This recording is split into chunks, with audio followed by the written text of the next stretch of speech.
Hello aspirants, welcome back to my channel. I hope you are having a wonderful day.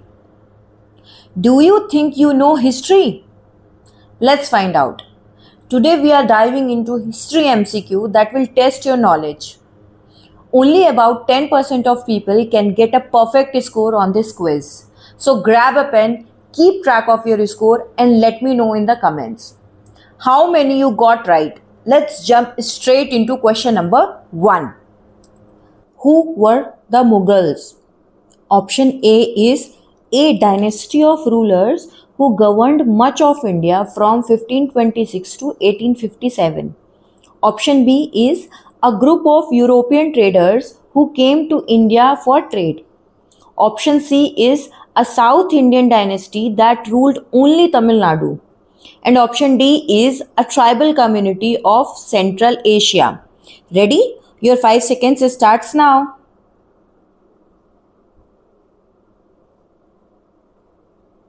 Okay, the correct answer is option A, a dynasty of rulers who governed much of India from 1526 to 1857. Basically, the Mughals were descendants of two great lineages of rulers. From their mother side, they were descendants of Genghis Khan, ruler of the Mongol tribes, China and Central Asia, and from their father side, they were the successor of Timur, the ruler of Iran, Iraq, and Turkey. Clear? Now comment me, the word Mughal is derived from which term? The word Mughal is derived from which term? Okay? Now, answer this simple question. Babur, the founder of the Mughal Empire, was a descendant of Timur through his option A, maternal line, option B, paternal line, option C, adoptive line, option D, marital line. Now again, it's an easy question. The correct answer is option B. Babur was a descendant of paternal line. I explained earlier. Clear? Now, question number 3 is, the Battle of Chanderi was fought between Babur and option A is Rana Sanga, option B is Medini Rai, option C is Ibrahim Lodi, option D is Sher Shah Suri. Now take a pause of 5 seconds. So the correct answer is option B, Medini Rai, and the Battle of Chanderi took place in 1528 between Babur and Medini Rai. Now comment me, Chanderi is famous for, and where is Chanderi? Okay. Now the question number 4 is, who among the following was known as Lakh Baksh? Who among the following was known as Lakh Baksh? Option A is Iltutmish, option B is Kutubuddin Aibak, option C is Balban, option D is Alauddin Khalji. Now this one is a bit factual question, but give it a try, okay? Now the correct answer is option B, Kutubuddin Aibak. Why he called Lakh Baksh? Because of his generosity and habit of giving large sum of money in charity. Clear? And he was the founder of slave dynasty also. Please make sure you remember very small facts. It is very important for your exam. Question number 5 is, the term Dhasala in Akbar's revenue administration refers to. The term Dhasala in Akbar's revenue administration refers to. Option A, assessment made every 10 months. Option B, assessment based on 10 years data. Option C, tax collected 10 times a year. And option D, 10 categories of land. This is a very important question and a bit tricky, but just a try to eliminate the option to get the answer right. Okay? Now, the correct answer is option B, assessment based on 10 years data. Clear? Because We all know that the Hasala system was introduced by Akbar's brilliant finance minister Raja Todarmal in 1580. Okay, clear? Now move on to next question. Answer this very simple question. Akbar's court chronicle, the Akbarnama, was written by option A is Badauni, option B is Faizi, option C is Abul Fazl, option D is Amir Khushro. Take 5 seconds and lock in your answer. Now, the correct answer is yes, absolutely, Abul Fazl. Akbarnama, which actually translates to the book of Akbar, and it is the official chronicle of the reign of Akbar, and it was written in Persian by his court historian and trusted member Abul Fazl, and that book is in the third volume known as Ain-e-Akbari. Clear? Now, again, it's a very important question. Which Mughal emperor introduced the policy of Sulh-e-Kul, universal peace? Which Mughal emperor introduced the policy of Sulh-e-Kul? Option A is Babur, option B is Humayun, option C is Akbar, option D is Jahangir. Ready? Your 5 seconds starts now and lock your answer. Now, the correct answer is Akbar. Akbar introduced the policy of Sulh-e-Kul, which translate to absolutely peace or universal harmony. Okay? Now, the next question is question number 8. According to Al-Biruni in the Kitabul Hind, which script was widely used in North India? Option A, Brahmi, option B, Kharoshti, option C, Siddhamatrika, option D, Sharda. This question is very important for the upcoming competitive exam, and it is most expected question to be asked in the upcoming exam. So make sure you would write this question with proper explanation on your notebook. Now, the correct answer is option C, Siddhamatrika. In his celebrated work Kitabul Hind, Al-Biruni extensively documented 11th century Indian life and tradition, and he observed that Siddhamatrika script was very widely used across parts of North India. Clear? The question number 9 is Meher-un-Nisa received which title after her marriage to Mughal Emperor Jahangir? Option A is Mumtaz Mahal, option B is Noor Jahan, option C Jahanara Begum, option D Kulbadan Begum. Now take a pause of 5 seconds and lock your answer. Now the correct answer is Noor Jahan. Noor Jahan, originally known as Meher-un-Nisa, was given the title Noor Jahan, which means the light of the world. She became one of the most influential and powerful women in Mughal history. She heavily manages the state affairs during her reign. So definitely she is very, very powerful woman. Clear? Question number 10 is, what does Koparsinari mean? What does Koparsinari mean?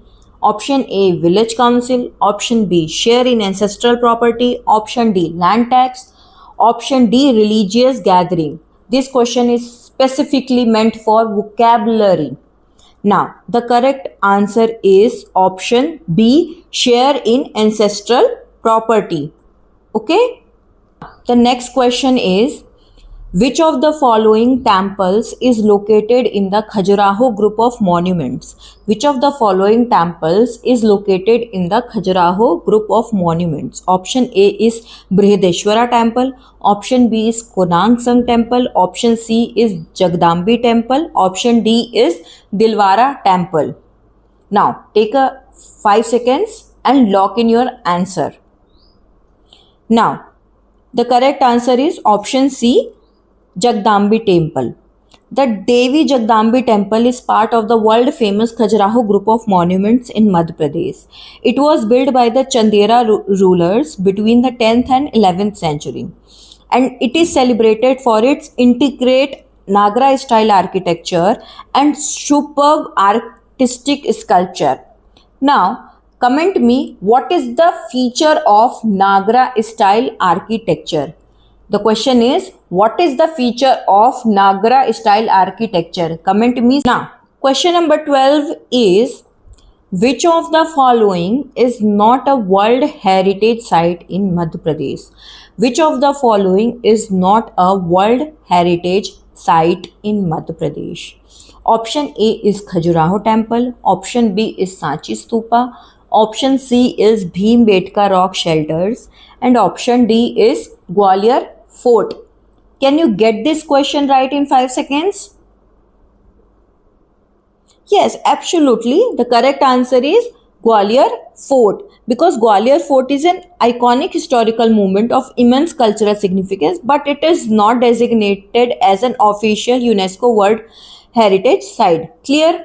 The next question is, what is meant by Pietra Dura? What is meant by Pietra Dura? Option A is a style of temple architecture. Option B is stone inlay work using colored stones on marble. Option C is a method of coin minting. Option D is a form of Persian calligraphy. Now, can you answer this very simple question in 5 seconds? Okay, the correct answer is option B, a stone inlay work using colored stones on marble. The best example is Taj Mahal, because it is a very sophisticated decorative techniques where polished and semi-precious colored stones are precisely embedded in pre-cut channels in marble to create a gorgeous floral or geometric patterns. And who built Taj Mahal? We all know Shah Jahan. Clear? Again, it's a very important question. Consider the following statements. First, the Taj Mahal was declared a UNESCO World Heritage Site in 1983. Second, it is located on the banks of the river Yamuna in Agra. Third, the main dome is constructed using black marble. Option A is 1 and 2 only. Option B is 2 and 3 only. Option C is 1 and 3 only. Option D is 1, 2 and 3 only. Pause the video, and if you need more time to think the question. Now, the correct answer is option A, 1 and 2 only. The Taj Mahal was declared a UNESCO World Heritage Site in 1983. It is absolutely a clear statement. Now, the second option is, it is located on the banks of the river Yamuna in Agra. Absolutely the correct statement. But the main dome and structures are crafted out of pure white Makrana marble, not black marble. Black marble, right? Comment me where the Makrana marble is available. Okay?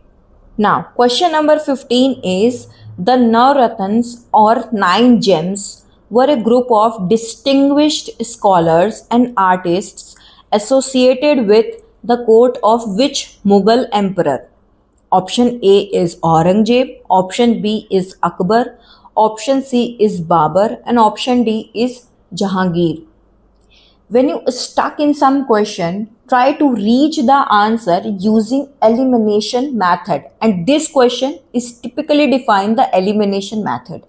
Okay, now the correct answer is option B, Akbar. The Navrats or 9 extraordinary gems adorned the court of Mughal Emperor Akbar. The other artists and scholars and ministers included famous historical figures such as Birbal, Tansel, Abul Fazl and Raja Todar Mal. Okay? Now, question number 16 is, Garib Nawaz was the title of A. Nizamuddin Aulia, B. Muinuddin Chishti, C. Baba Farid, D. Bahauddin Zakaria. Take a pause of 5 seconds and lock your answer. Now, the correct answer is Khwaja Muinuddin Chishti. Okay, he is Sufi saint who established the Chishti order in the Indian subcontinent honored with the popular title Garib Niwas, meaning benefactor of the poor, and his dargah is located in Ajmer, Rajasthan. Clear? Now the question number 17 is, which city was known as the capital of Vijayanagara rulers? Which city was known as the capital of Vijayanagara rulers? Option A is Madurai. Option B is Warangal. Option C is Hampi. Option D is Kanchipuram. Ready? Your 5 seconds starts now. So the correct answer is Hampi.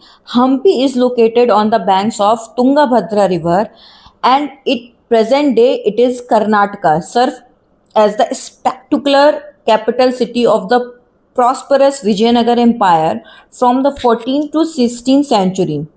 Now it is currently preserved as a UNESCO World Heritage Site. Second most expected question in this competitive exam.